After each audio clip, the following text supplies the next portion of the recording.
I think we're live, and I think we have listeners. Hey, Steve. Hey, Alan. Here we are. We're at Pop Century Resort here at Disney World in Central Florida.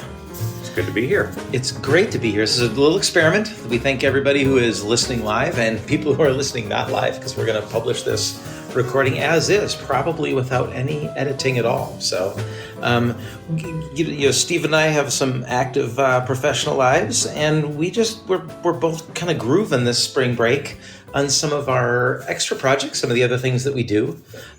Steve, you've got some news. What's up in your world right now? Well, it's cool. Barnhouse, a publishing company who I'm fortunate to have a good relationship with, and they usually will issue a couple of my original jazz band and concert band compositions with their catalogs each year. And they are doing their recording session in Washington, D.C. today with some very fine musicians. And I got a couple of calls from there for some clarifications on some things. And I just thought, wow, they are paying such close attention to detail to be asking those questions. Yeah. I can't wait to hear those recordings when those come out. So we've got a couple of jazz band charts, some and this, I think, this is the one I'm excited about. This is the one they called about, Alan, is in the reggaeton style. So Bad Bunny, Daddy Yankee. Okay. And I don't think there are any reggaeton pieces for jazz band, at Cool. least definitely not for beginning jazz band. So I think this is going to be the first one. And I think all of the students who have been listening to Bad Bunny are going to be like, yes, I get to do that in jazz band. So let's say, for the sake of argument, Yes. that I've never listened to Bad Bunny. Yeah. And I don't know what reggaeton is. Yeah. What's a brief description you could give me so that I could wrap my head around it? I mean, the best description would be if you went into pretty much any Mexican restaurant in the United States right now. Okay. This is most likely what would be playing. Okay. Like, it is the popular music right now. The groove is junt to junt junt junt to junt junt junt to junt junt junt to Okay. junt. It's that groove. All right. Yeah. Okay. Very Cool. very pervasive. Cool. And so that just got recorded today by a whole bunch of people who have retired from playing in the Airmen of Note. Oh wow. Yeah. So that's kind of I don't like it when people use this term. I think some of those people misuse this term, but is it like humbling, or is it like feel kind of weird that these amazing professional musicians are taking a whole bunch of time and care with your publisher? It's cool, your publisher, the Barnhouse is taking that time and care, but then there's these human beings also. Human beings who, to be fair, are getting paid good money for this. Yeah. But yes, it is also pretty cool to know that in addition to 7th and 8th graders across the world who might be playing this, also some members of the Airmen of Note have played it. So it is cool. Yeah. Cool. But we are in Florida for a reason. We are having fun, but we're also working. Yes. You in particular are working. Yeah. I am your able-bodied, most of the time, assistant. I'm glad you're here. And what are you doing here? I arrange group travel for Disney.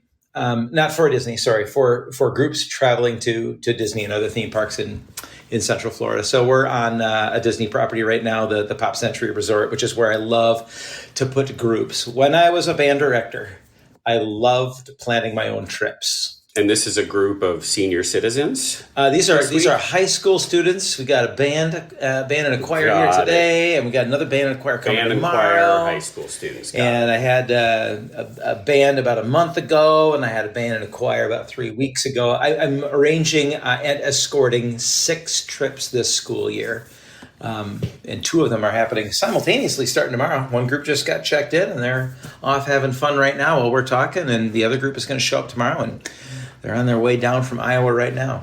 Yeah, most of the groups I work with are from Iowa, high school bands and choirs, every once in a while an orchestra, but I love doing it for my own band back in the 90s and then in the 2000s. And so when I started the training business in 2010, I kept doing the trips for I got the necessary licensure and insurance and infrastructure necessary to do some student travel in addition to the other stuff that I do. And you still think in 2024 that this is a worthy thing for you to be spending time on for music teachers to be spending their time on, for parents to be sending their kids Yeah. on these trips. Yeah. Why shouldn't they just, if these parents and these students can afford these trips via you, why don't they just go to Disney on their own as a family? Well, so some of them might. I think that's fine. But you shared like three interest groups there. You talked about me. Why would I want to do it? You talked about parents. Why would parents want to do it? Why would students want to do it? Maybe why would teachers want to do it? So let's throw all four of those in, maybe in that order. I'll start with me. I believe that the world is a better place. The world is a better place when more people travel. And I want to get young people started early. That was my motive when I was a teacher. It's my motive as a parent with my own daughter. And it's still my motive. I think that the more people who travel, the more they understand, the more horizons are broadened, whatever cliche we want to use. I think it's very much for real. And I think that Disney, and very specifically Disney World in Central Florida, is a great place to get that started. Because if you've never traveled before and you're young, and it might be an intimidating thing, but there's like a transportation system here that's multifaceted. Buses, monorails, boats, gondolas. These are all modes of transportation. And that can be a first public transportation system before they go to Paris or New York or Chicago. And it's an idiot-proof transportation system. Exactly, yeah. Whereas as someone who was just in Paris attempting to navigate, that is not idiot-proof. Right. So it's like a first step. They learn the etiquette of staying in a hotel.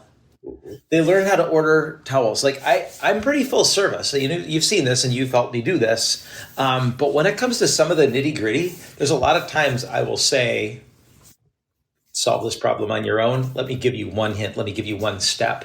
And I hold their hand just a little bit, but I believe in the educational value for students. So I would show them a really good time, but also help them learn how to navigate it on their own. They have to budget. They got a certain amount of money for meals. And so there's those skills as well. There's independence, because for most of them, their parents aren't with them. So I do it because I think it is good to help students begin traveling. I also love Disney. I think that Disney does a lot of stuff well. And I take students over to Universal and sometimes Kennedy Space Center and Cocoa Beach. So there's some other parts of the trips that I'll do, but Disney's usually the foundation. I think directors want to do this because I think even in 2024, it helps bond, helps build community. And I think that that's something you want as an ensemble director, is to have students bond, get to know each other better. There's nothing like, 24 hours on a bus to help let your guard down and be real with each other. And then navigating all this stuff together, I think it's a good bonding experience. If I'm a director, I also appreciate the educational experience. They can perform in front of a very large audience if they march in a parade and down, Main Street, USA, in front of Cinderella's castle. They could be performing in front of, 30,000 people. I think that the clinics, there's some backstage clinics that students can take part in. That's what most of my groups do. And it's like a 2.5 hour unique clinic experience with a professional Disney educator. So there's just all kinds of reasons why a director would want to do it. And parents, I think that parents want their students to have these kinds of experiences and with their friends maybe, and not with them. So you're right that families could do it on their own. But I think that a school trip like this really helps develop all those things. Did I answer what you were asking? You did, and you reminded me of when you and I were here. This would have been about 6 years ago, helping. I was assisting you with another school group, and at the same time, my daughter was here with her school group, that was fun. And you had not organized that one. That was right. a different company had organized that, but we were here at the same time. Mm-hmm. And I had taken her and my son to Disney before as a family, maybe even just a couple years earlier. But there was something about seeing her in this element with her friends and getting to do all of that without mom and dad, and just how excited she was that I thought, this is something that as a band director I did for the bonding experience and the retention, but I didn't really realize until my own kid was in high school going through it that, oh, this is a different kind of travel to do without your parents around. And like you said, you work on your budgeting and you work on taking transportation, but in a situation like this, you learn some lessons, but the stakes are low. If you run out of your meal card money Right. on day two, you're not really going to starve, but Yeah. it's embarrassing. Yeah. And you'll probably learn a lesson Yeah. going forward. Or Yeah. if you take the wrong bus and get off at the wrong hotel, Yeah. there will be some kind Disney employee who will help get you where Yes. you need to go. Cast member. And yeah, oh, I'm sorry, cast member. I forget which one of us actually worked for Disney, Alan. Hey, Steve Shanley, why don't you talk a little bit about your time working for Disney? Yes, I did work for Disney. I was a cast member, but when I refer to the company to other people, I do say employees because when I say cast members, Like a lot what? of people don't understand. Yeah, what yeah, that they- is. yeah, they But don't yes, know. I was fortunate to get to play some music for Disney and make a little bit of money doing that for a while. Yeah. So yes. So yeah, you still think that you were just telling me buses, hotels, they're very expensive. This is a tough thing to do now. And I do you think this is a bigger ask for families than in 1996 or 1997? Yeah, I do. It's a bigger chunk of their income Yeah. to send their kid on a music trip to Central Florida than Yeah. it was percentage wise. Oh, yeah. Nice. Yep. For various reasons, a couple of costs, the inputs have had inflation that exceeds normal inflation. The background story on all that is it's not very interesting, but I think that booking motor coaches I think the price has tripled since I started doing it, maybe a little bit more. I think hotel rooms have doubled or a little bit more than doubled.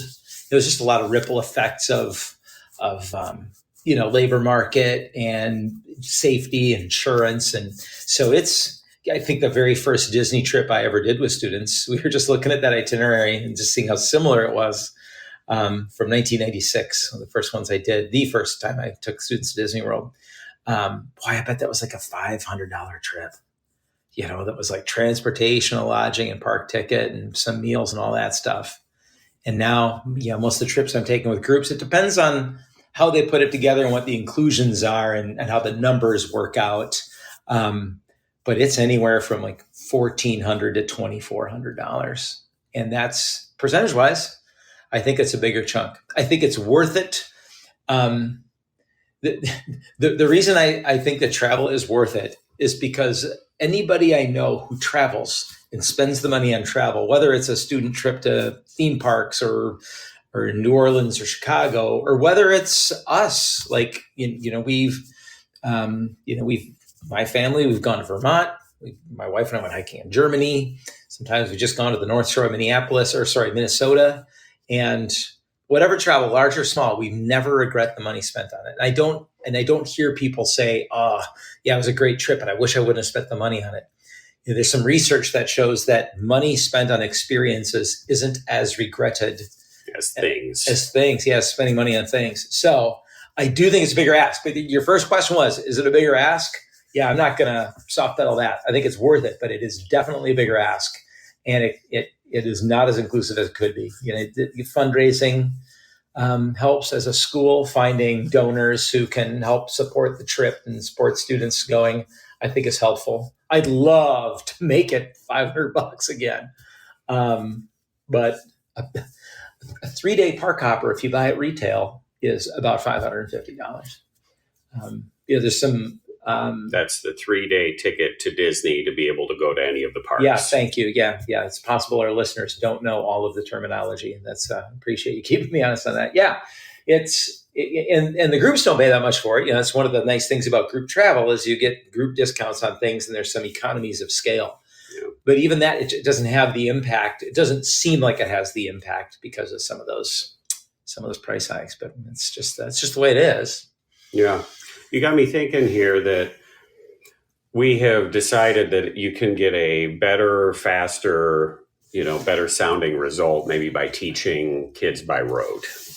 That you, instead of teaching them how the rhythms work, how key signatures work, how to read French text. Mhm. You just make them copy you and you get a result that's desirable quickly. But why are we not supposed to do that? The reason we're not supposed to do that is, what do they really learn from that? Instead, if we teach them how to read the music, how to interpret the French text and so forth, so they can do it on their own. So sometimes we do things that are harder because it's the right thing to do for the students. And you got me thinking that this might be another one of those where obviously it's way easier as a music teacher to not have a trip for your students. Yeah. Yeah. And one could even argue that having the trip experience is not really going to result in your band or orchestra or choir sounding better next year. Yeah. But why do we do it? Because it's maybe the right thing to do. Because this is a setting, maybe unlike math class, where it is conducive for teaching them to travel, teaching them life lessons, teaching them to problem solve.